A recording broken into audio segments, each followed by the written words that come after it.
that something in the base of your spine, the 33 bones of your spine, there is a serpent coiled up and he must be released. He's not content with living under the tree. He wants to ascend up the tree and reach the pineal gland to give mankind illumination so that their eyes will be open so that they shall be as gods. We're just now scratching the surface of this one 30-second commercial. Boom! It hits people's minds and they're perceiving it without their awareness. Let's move on. The commercial says we all have a bloodline, but it takes a bold spirit to say, it's my turn. And then later on it says, the new 2011 Jeep Compass, a newly freed spirit. Stop and think about this. What spirit is that's bound up, that's in chains, that's buried, that's underneath the tree and is not content with being under there? It wants to be out there. What spirit is that? Let me help you with some of the teachings that have been bombarding you. Let me help you with that. The idea that inside of you, or that there is a religious concept that the charismatic movement, the Joel's Army movement, and everything, they all refer to something that's bound up. They say your faith is bound. You need to release your faith. Think about that. Because the God that I serve through the pages of this Bible is not bound. It's not locked up. It's not chained up. Faith cometh by hearing, and hearing by the Word of God. And if the Word of God is not bound, then your faith is not bound. And the God that you believe in is not sitting up in heaven in handcuffs going, oh, I want to help you so bad, but you have to release me. That's not the God that I serve. The God that I serve is infinitely more powerful than my thoughts and my words. I want you to remember that. So these people, male or female, that come out on the stage or on the radio programs or in the books or at the seminar you went to, you paid a lot of money for this seminar, and you go there and they're trying to teach you how to release all of this, when the truth of it is the faith that you can have in the pages of the Bible, it's already unbound. It's already free.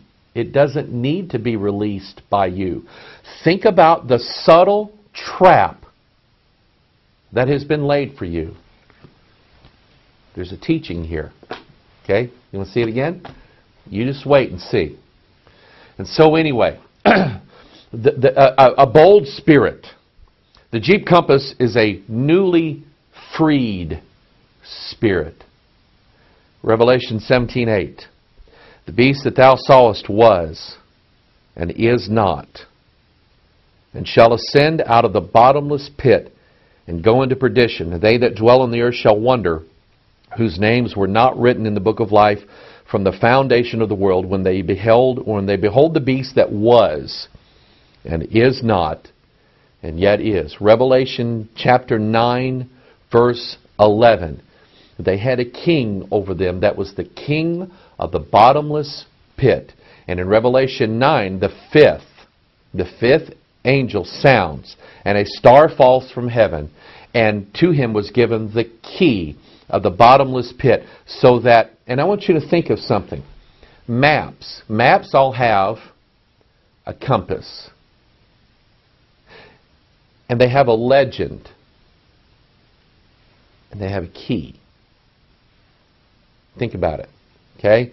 Because we've already seen that the legendary bloodline in this Jeep commercial, in the advertisement on the website, the legendary bloodline. This is all has to do with these map terms, a compass. We're going to talk about that here in a little bit. But a key is given, and the key now opens the pit, and now this bold spirit can be newly freed out on the earth. Are you with me so far? Let's move on. It's called the Jeep Compass. Now, the compass is a very, very interesting term to use here. We think of, a lot of times we think of the Masonic compass, and that's really, that's part of it, because the compass on a map is like a circle. When we hold a compass in our hand, it's a circle, and a compass, like the tool that you use, actually draws a circle. And so we have the idea of the Masonic compass. Now, we've taught a lot about this particular symbol, and I'm not going to delve too deeply into that. Go back and watch our other things, but the compass was one of the most sacred symbols in all of Freemasonry. Now, I want you to notice the direction that the compass points in. Up. Okay? It's the symbol for the male figure. It's a symbol that points up. In other words, it's part of the concept when you see the square in the compass. Usually the square is pointing down and the compass is pointing up. And that shows as above, so below. Something falling down and something rising up. We dealt with the hailstones falling down last week. Now we're going to deal with the compass rising up. It represents something that is going to rise up one of these days and be freed. The Mason symbol of a coffin shows that there's something dead and buried, and it needs to be released so that it can rise up. That's what that compass represents. This is from an... take a look at this. This is on the GE building at, let's see, Rockefeller. Do they have anything to do with the illuminated ones, the Illuminati? Yeah, I think they do. Here at Rockefeller Center is this God holding the compass. And notice the caption here, wisdom and knowledge shall be the stability of thy times. That's a quote from Isaiah 33. Now I want you to focus on this idea, this 33, because we're going to kind of go back very quickly and show you some things. Now, here's something that I thought was extremely interesting in relation to this symbolism, the Masonic compass. Usually, a Masonic compass, not always, but usually, it has an angle, a certain angle to it. And that angle, if you measure it, that angle turns out to be 39 degrees. Now, let's look at it numerically. 39 would be a multiple of 3. Lust of the flesh, lust of the eyes, the pride of life. It's also a multiple of 13. 3 times 13. 13. Mystery, Babylon the Great, the mother of harlots and abominations of the earth. So we have this idea that this compass represents man's sinfulness, or the fruition of man's sinfulness. Literally, the man of sin rising up out of the womb of the earth, which is Mystery, Babylon the Great, the mother of harlots, and abominations of the earth. I remember... in our research that we did concerning the symbols of Freemasonry, concerning the Capitol Secrets video that we did, we showed that the street layout from Washington, the street layout from the U.S. Capitol to the White House to Jefferson's Memorial makes that Masonic compass, and that angle there is exactly 39 degrees. Now, the interesting thing about that is that Washington, D.C. itself, the very top border, it was designed perfectly this way to rest upon 39 degrees north latitude. But then it gets a lot more interesting than this. And we're going to end up back in Genesis. We're going to see the genesis of what this compass really represents, relation to 39 degrees. The word compass in the King James Bible is used exactly 39 times. 3 times 13, 39-degree compass.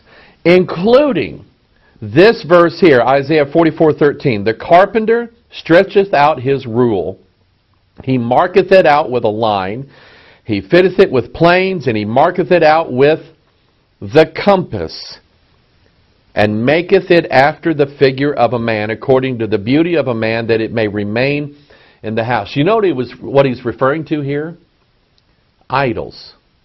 How we make idols. How the God that people served is made after the image of man. That is the exact opposite of Bible Christianity. Whereas man is made in the image of God, the God, by using the compass, is made after the image of man. That's why he is called, this beast, this God is called the man of sin. That's why the compass is his symbol. By the way, again, let's go back to the book of Genesis.